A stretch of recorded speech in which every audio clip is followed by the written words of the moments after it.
अब हमारे सामने हमारे मेहमान खुसूसी कारी महमूद साहब तदवीरन तिलावत कलाम पाक पेश फरमाएंगे।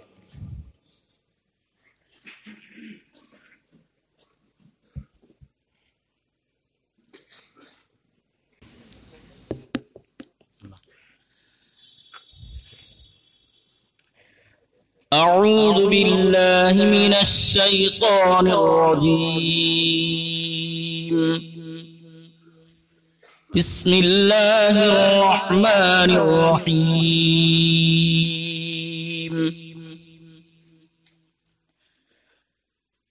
إن الذين كفروا ينادون لمقت الله أكبر من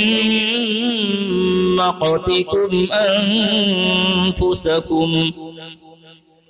إذ تدعون إلى الإيمان فتكفرون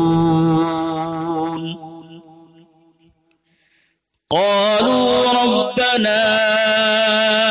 أمتنا اثنتين وأحييتنا اثنتين فاعترفنا بذنوبنا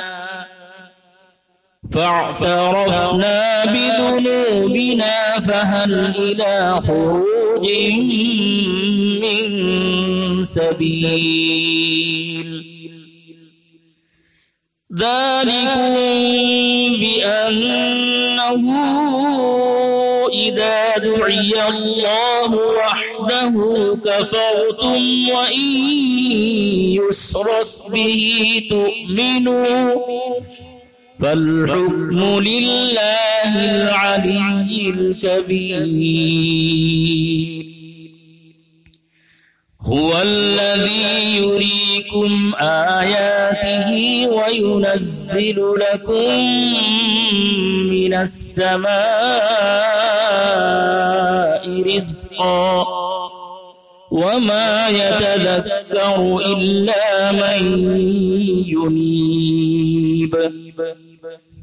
فادعوا الله مخلصين له الدين ولو كره الكافرون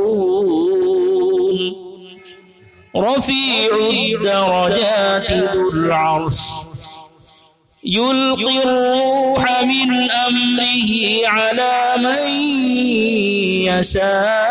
يشاء من عباده لينذر يوم التلاق يوم هم بارزون لا يخفى على الله منهم شيء لمن الملك اليوم لله الواحد القهار اليوم تجزى كل نفس بما كسبت لا ظلم اليوم إن الله سريع الحساب وأنذرهم يوم الآزفة إذ القلوب لدى الحناجر كاظمين ما للظالمين من حميم ولا شفيع يطاع يعلم خائنة الأعين وما تخفي الصدور والله يقضي بالحق